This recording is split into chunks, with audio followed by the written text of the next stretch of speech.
रमन ने तोड़े इशिता से सारे रिश्ते और कहा कि तू आज के बाद ना ही मेरी पत्नी है, ना ही मैं तेरा पति हूँ, तू मनुष्य है।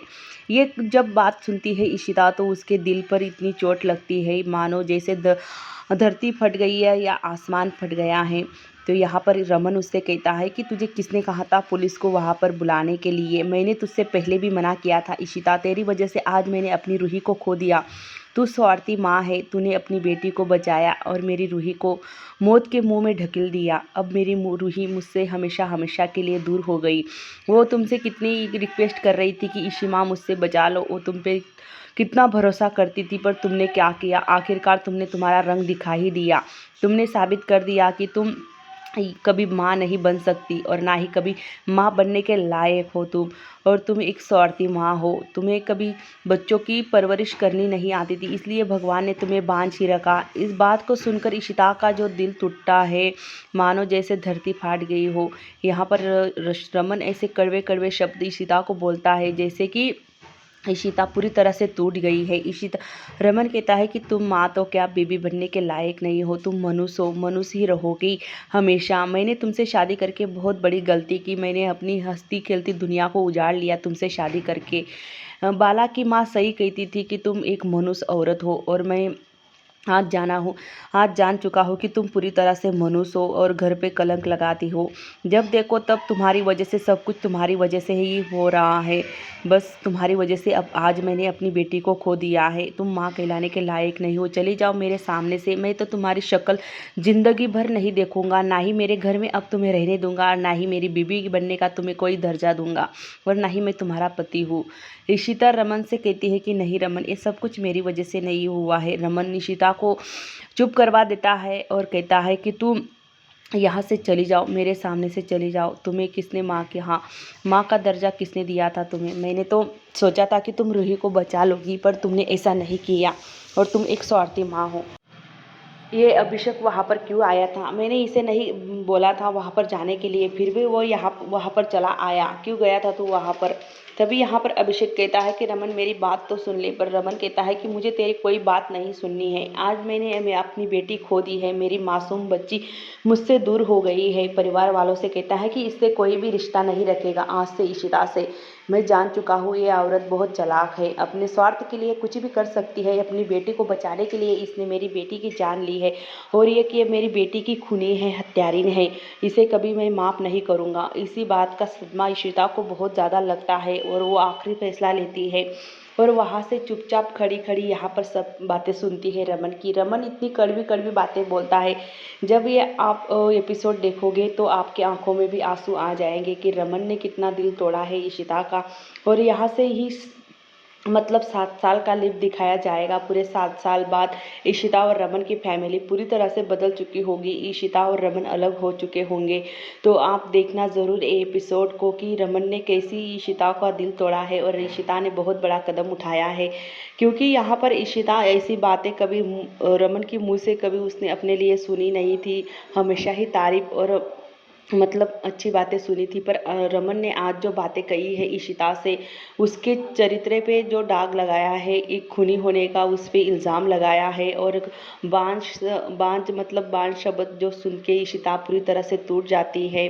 और रमन ऐसे बातें कभी इशिता ने कभी सोचा नहीं होगा कि रमन भी उससे ऐसी बातें कहेगा। खुद रमन कहता है कि मैं तो ऐसी बातें करना भी नहीं चाहता था, बल्कि इस औरत ने मुझे आज मजबूर किया है ऐसे ऐसे कड़ शब्द बोलने के लिए कि ये इसने ही सब कुछ किया है। आज मैं इसे कभी नहीं माफ़ करूँगा और इसे कह दे कि यह हमेशा हमेशा के लिए मेरी ज़िंदगी से चली जाए, इसकी ज़रूरत नहीं है। आज मैं इसकी चाल समझ चुका हूँ पूरी तरह से, क्योंकि ये किसी का घर नहीं बसा सकती, हमेशा ही घर उजाड़ने की कोशिश करती है। जब से मेरे जीवन में आई है तब से इसने तबाही मचाई है। हर बार मुझे लगता था कि आज ठीक होगा, पर इशिता उस बात को सुनकर उससे मतलब ये रहा नहीं गया कि रमन ऐसा कैसे सोच सकता है उसके बारे में, और इतनी कड़वी बातें। यहाँ पर इशिता एकदम से चलती जाती है ये रोड पर और वो खाई की तरफ चली जाती है। यहाँ पर अशोक और सूरज दोनों भाई गाड़ी से जा रहे होते। अशोक कहता है कि देखो देखो, और सूरज वो इशिता जा रही है ना, मुझे तो इशिता ही लग रही है। सूरज कहता है कि तो वो मर चुकी थी। अशोक कहता है कि नहीं, मुझे पहले से ही इस पे शक था, पर ये कहाँ पर जा रही है? सूरज कहता है कि हमें इसके फंदे में नहीं पड़ना है, तुम यहाँ से चलो। तब यहाँ पर अशोक कहता है कि थोड़ी देर रुकते हैं और देखते हैं कि ये कहाँ पर जा रही है। इशिता काफ़ी सोचती है, रोती है, कहती है कि मैं खूनी नहीं हूँ, मैं एक माँ हूँ।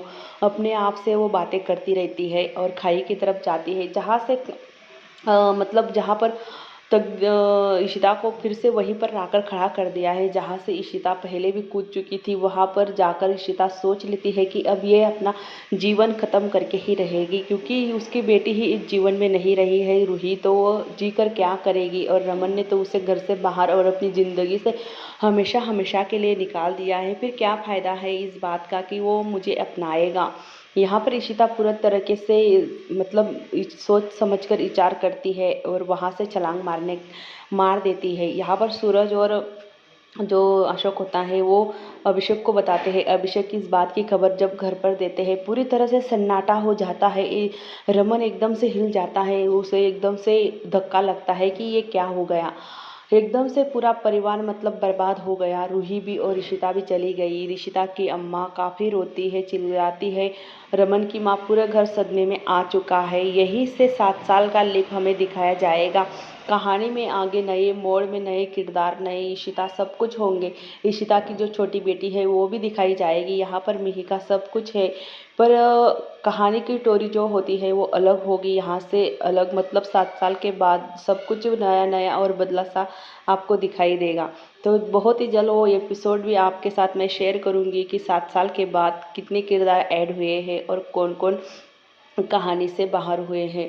तो यहाँ पर रमन को इतना बड़ा सदमा लगता है, वो चारों ओर अपने रूम को देखता है, अपने बेडरूम की तरफ देखता है और उसे जैसे कि कुछ भी सूझ नहीं रहा है, वो एकदम से नीचे बैठ जाता है। अब रमन भी सोच में पड़ गया है कि ऋषिता को मैंने ऐसी कड़वी बातें कही है, इसी वजह से ईशिता ने आत्महत्या कर ली है। और यहाँ पर जब 7 साल के बाद सबसे पहले रमन की माँ को दिखाया गया, वो जॉगिंग कर रही थी और नीलू को आवाज़ दे रही थी, नीलू कहाँ पर है, मेरा जूस लेकर आओ, कितनी देर से मैं तुम्हें जूस मांग रही हूँ।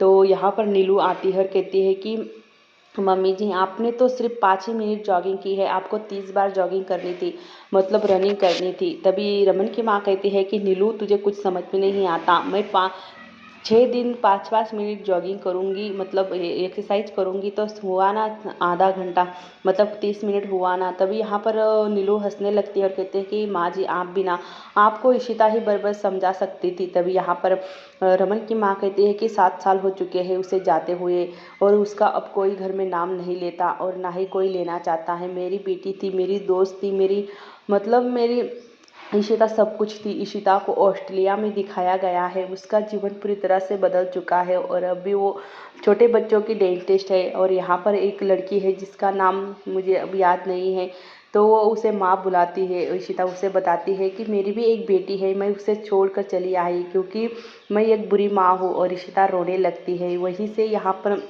ये एपिसोड हम ख़त्म करते हैं। इशिता की कहानी ऑस्ट्रेलिया में दिखाई गई है। इशिता कहती है कि इतनी देर मतलब इतनी दूर मैं इसी वजह से रह रही हूँ कि मैं एक बुरी माँ हूँ, अपने परिवार से, अपने लोगों से